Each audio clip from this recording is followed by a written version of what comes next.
Hey guys, I hope everybody's having a fantastic day. Today, we get to look at a honkin' big budget badass knife from CJRB called the Tundra. CJRB Artisan Cutlery made one of the bigger knives I had in my collection not too long ago, a couple of years ago, called the Proponent. It's a big Wicked Warncliffe. And guys, I believe this one's a little bigger. Could be about the same size as the big Proponent, but this one just feels like a work knife, like a get it done knife. And we're just going to take a little time and look at it, tell you what I've thought about it. And what I like about it, what I think is a little bit maybe overkill, but it's a great knife, guys. For 70 bucks, under 70 bucks, right around, I want to say 69.99, I think is what it was on CJRB site, and I'll put a link to Amazon as well.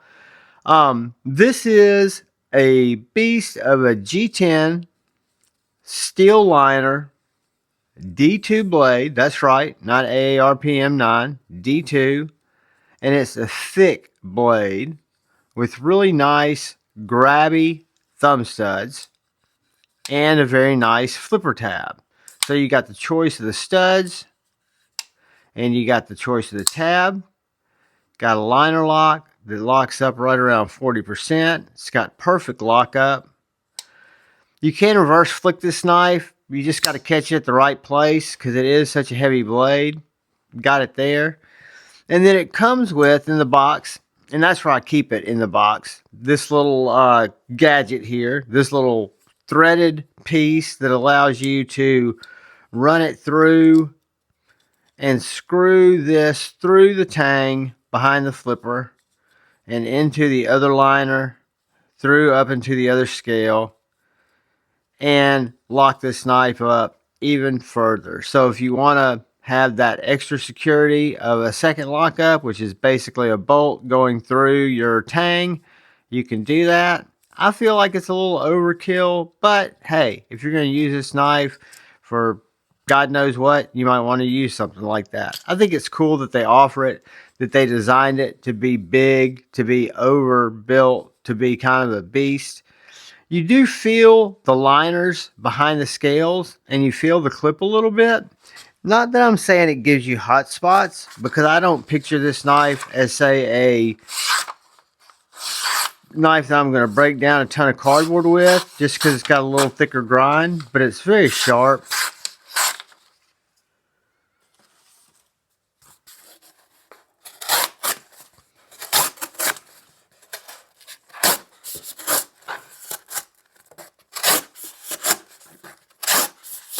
Just a beast of a knife.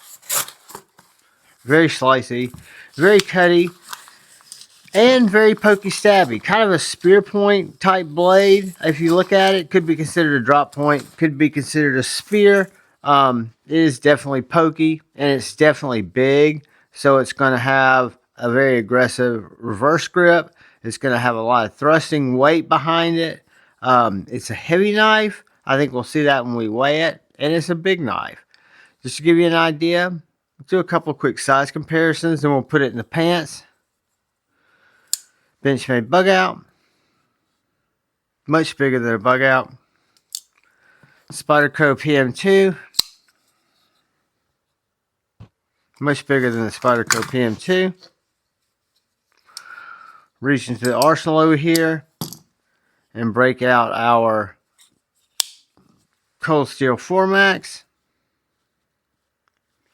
A little bit smaller than the Formax. Not a lot, but a little smaller than the Formax.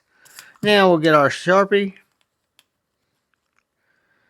We'll see that it's probably twice the size of a Sharpie, maybe.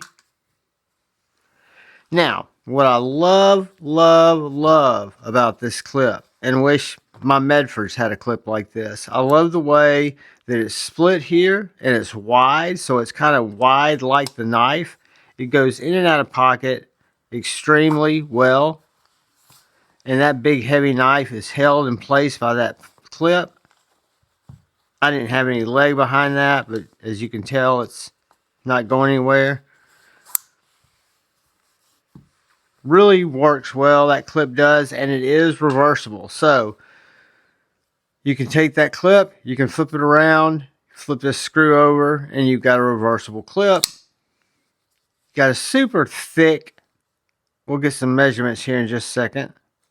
We'll get our measurements, and then we'll get our thicknesses. So I think this is going to come in at about 8 3/4, a little bit, just a hair over 8 3/4, with a right over 3 3/4 inch blade, 5-inch handle. Behind the trigger is 4 inches, so that's a 4-inch grip from here to here. I like to hold it up in front of the trigger or in front of the flipper, and that gives me a 5-inch grip. So when I hold it up here, I've got plenty of room back here. I just seem to have more control of the blade when I hold it up there. Big boy.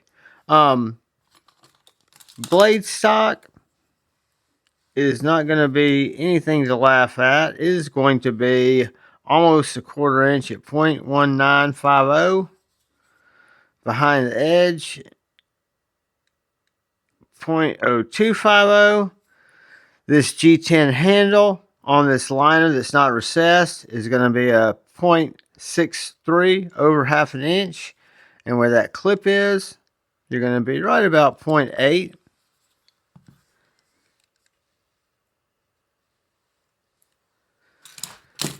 You've got really good access to your lock bar here. You've got minimal branding. You've got CJRB on one side, and then you've got the model number. I think this is the internal design, but you've got a model number here and the blade steel D2. Besides that, it's pretty midnighted out. Got nice texture on the G10, both on this kind of raised texture here and on these little raindrop grooves. It just feels good in the hand. I think it'll also feel good if you're using a gloved hand. Let's get a weight on this big beast. So right around 3 3/4 inches. I have a feeling it's going to be well more than 3 3/4 ounces, but let's see. 8.05 ounces. So it is a beast, guys. It's going to outweigh its size by a lot, but big overbuilt knives do that. That's why I like them. That's what attracts me to this knife. This knife is obtrusely overbuilt. It's just ostentatious. It's wild. It's big. It's chunky, yet it's functional. So I find it a lot of fun. I find it a good value at under 70 bones. It is a big 8-ounce. Stick it in your pocket and know that you're carrying a knife. After a couple of days, you'll be surprised. You won't feel like you're carrying as big of a knife because you get used to it. But this is the CJRB Tundra. Again, CJRB is not a stranger to big-ass knives with a Proponent, but I think this one's done very well. I want to thank you guys for watching my overview, my review. I want to thank you to the channel members. I want to say thank you to anyone who comes in and watches my knife, my EDC content. I'll invite you to please subscribe to the channel by hitting that button down there. There's also a bell notification icon that'll let you know when my videos go live and when I have a live stream. I'd love to have you join those. Give me a thumbs up if you don't mind. Leave a comment. Hit the hype button in the comment section. But most importantly, please look out for the guy or gal to your left. Please look out for the guy or gal to your right. Look out for each other. Go forward with love in your hearts and choose to bait, not hate. I love you all. Peace.